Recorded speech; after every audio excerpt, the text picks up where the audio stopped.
Hey guys, sorry my voice is a little raspy today, but we're going to jump right in with day 20. Salty light. I guess she took the whole be salt thing literally, said Lot to his daughters after the destruction of Sodom and Gomorrah. Jesus tells us in Matthew 5 to be the salt and light of the world. If you're not familiar with this context, this comes right smack in the middle of one of Jesus' most preached on messages, the Sermon on the Mount.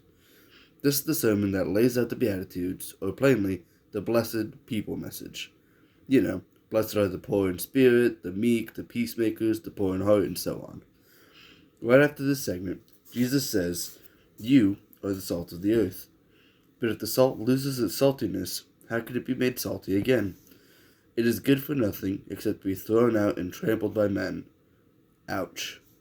Salt is a natural flavor changer. Salt can turn bland fries into beautiful pieces of finger food that most have grown to love. But if it loses its saltiness, what good is it? How can it be made salty again? When we become born again Christians, we are made salty. Christ is alive in us, and we are preserving his name with our saltiness.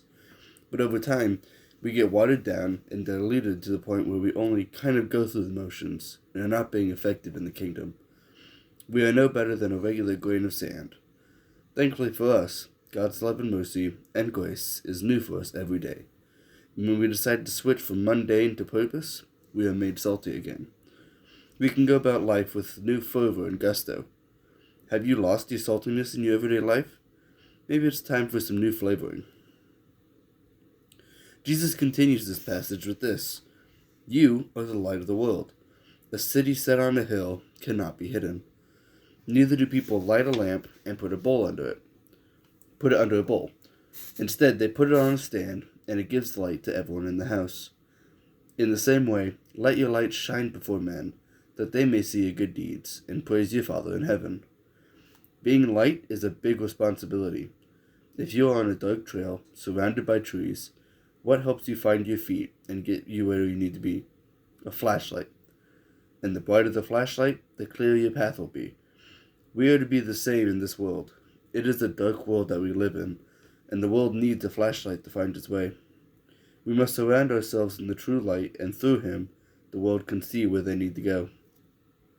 Without the light in us, the world will stumble around forever until death. They need us to be connected to the power source, to extend the power out to every corner of the world. And when they connect to the light, it will continue to spread until the whole world is covered in light.